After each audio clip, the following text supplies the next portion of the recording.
सासंगत जी बड़े प्यार से कहना धन निरंकार जी। सासंगत जी आशा करती हूँ सतगुरु माता जी के आशीर्वाद से आप सभी अच्छे होंगे। सासंगत जी आज मैं आप सभी के लिए एक नई साखी लेकर आई हूँ। सासंगत साखी का शीर्षक है सासंगत जहर और कड़वाहट।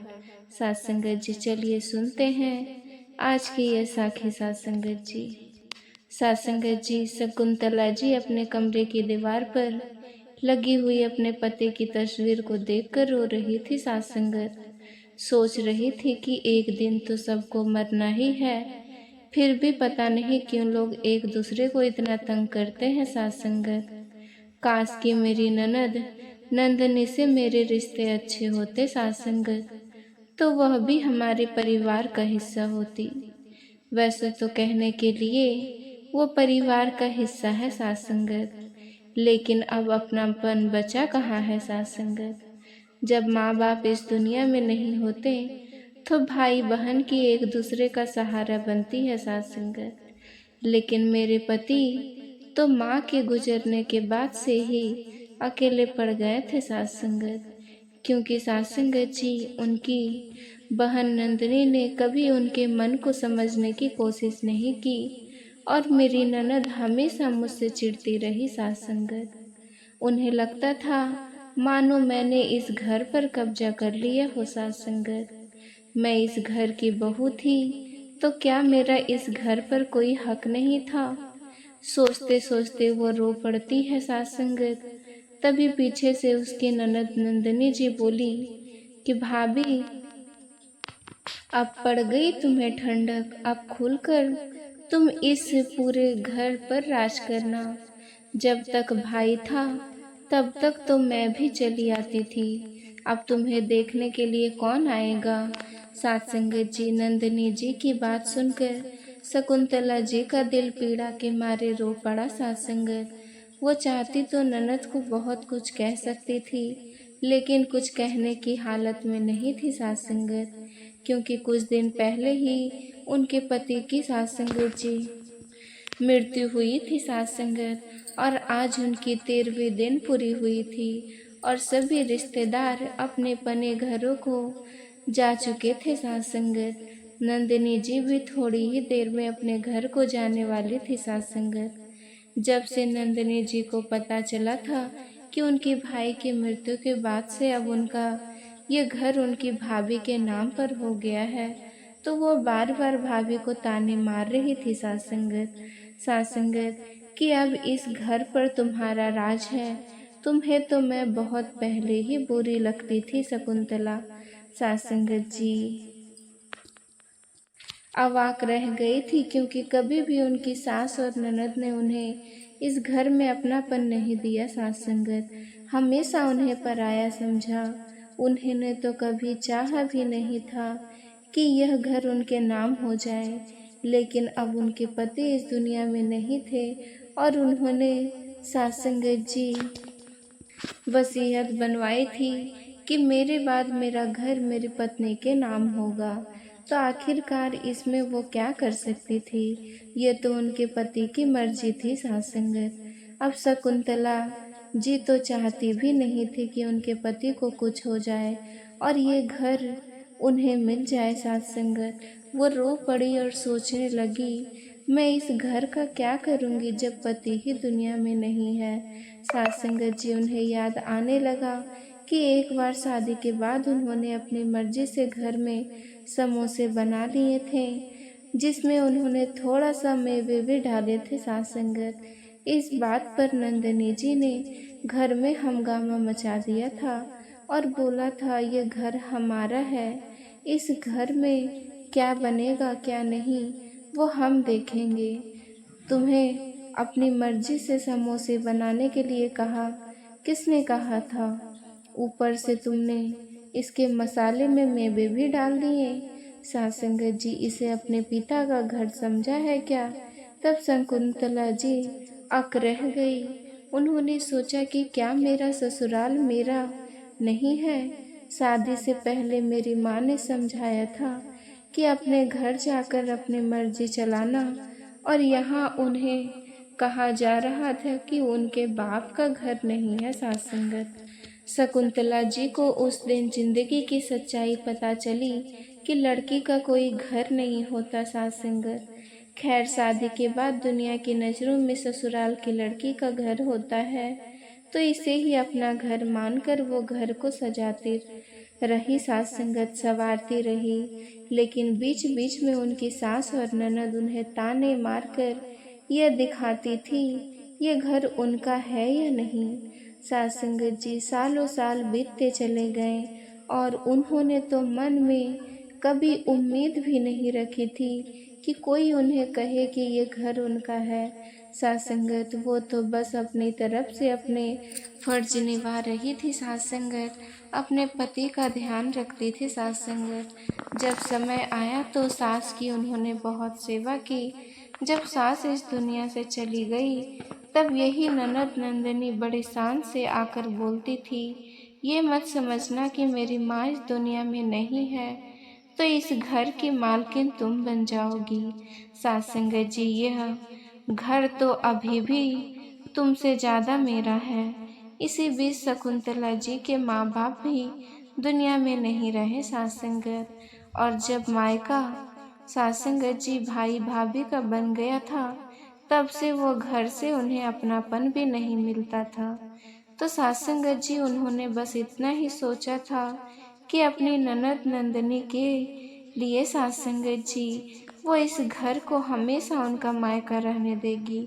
इसीलिए वो नंदनी से कुछ कह रही थी ही नहीं थी सास संगत, और मुस्कुराकर वो इतना ही बोलती थी, भले ही मेरी सास इस दुनिया में नहीं है लेकिन ये घर अभी भी आपका मायका ही है सास संगत। तब नंदनी बोली थी, हाँ तुम्हें इस बात का एहसास है, ये अच्छी बात है। कभी भी अपने मन में ये विचार मत लाना कि ये घर तुम्हारा हो गया। सास संगत जी शकुंतला ने उस बात सास संगत जी समय यही सोचा था कि मेरी ननद कभी कभार आती है, अगर एक दो कड़वी बात भी बोल देगी तो कोई बात नहीं, मैं इन्हें कभी एहसास नहीं होने दूंगी। इनकी माँ की मृत्यु के बाद इनका मायका खत्म हो गया। सास संगत जी नंदिनी जी पूरे हक से मायके में आती थी और जितने दिन रहती थी सास संगत अपनी भाभी को अपने इशारे पर नचाती थी सास संगत। अब शकुंतला जी भी हंसते हुए ननद की सारी ख्वाहिशें पूरा करती थी, उनकी खूब सेवा करती थी सास संगत जी, ताकि नंदिनी जी के मन में मायका का एहसास बना रहे। लेकिन नंदिनी जी ने हमेशा यही सोचा कि ये घर मेरा और मेरे भाई का है। सास संगत जी मेरे आगे पीछे घूमती हैं, लेकिन अब भाई की मृत्यु हो गई थी और तब नंदिनी जी को पता चला कि ये घर उनकी भाभी के नाम पर हो गया है। और सास संगत जी ये बात नंदिनी जी से हजम नहीं हुई।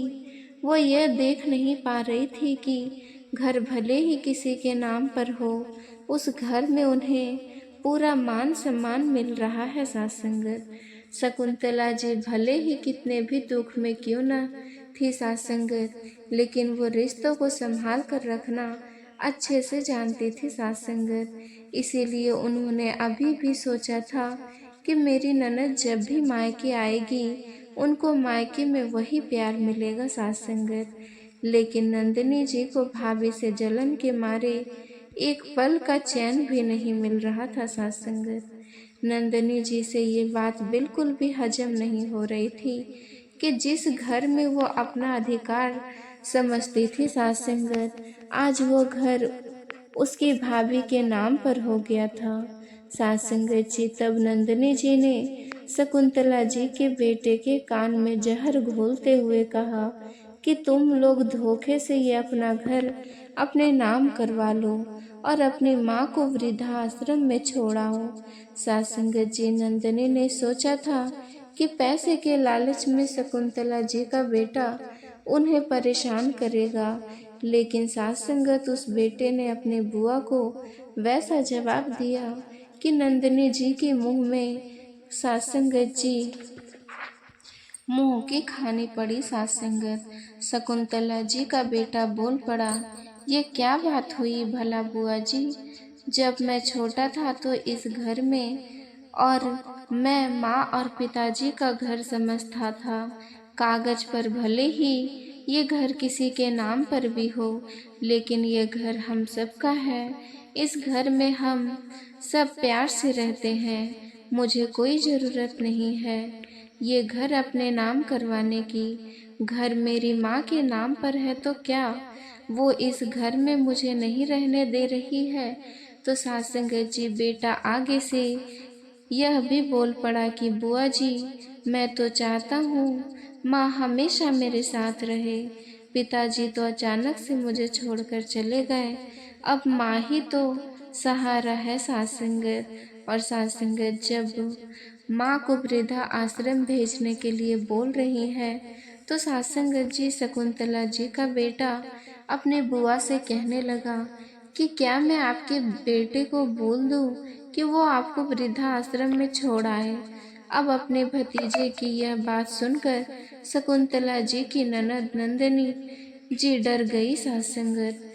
कहीं सचमुच उनके बेटे को ये बात कह दी गई और उनके मन में ये बात आ गई तो उनका बुढ़ापा खतरे में पड़ जाएगा।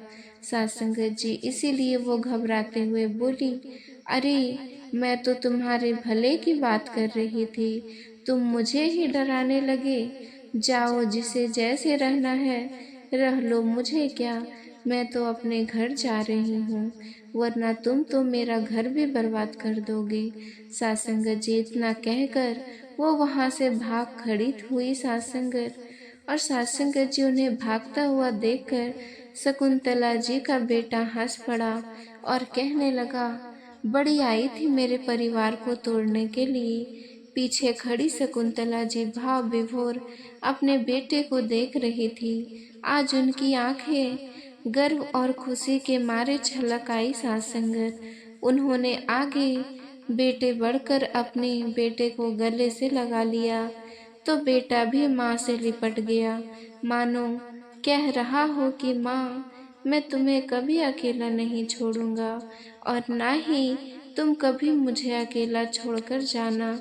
सासंगत जी अगर परिवार में आपस में एकता रहे तो कोई भी बाहरी व्यक्ति अगर रिश्ते में जहर या करवाहट घोलने की कोशिश करता है तो ऐसा इंसान अपने इरादे में कभी भी कामयाब नहीं हो सकता। सासंगत जी अगर आज की यह साखी ने आपके दिल को छुआ हो तो सासंगत जी वीडियो को सब्सक्राइब करना ना भूलें सासंगत।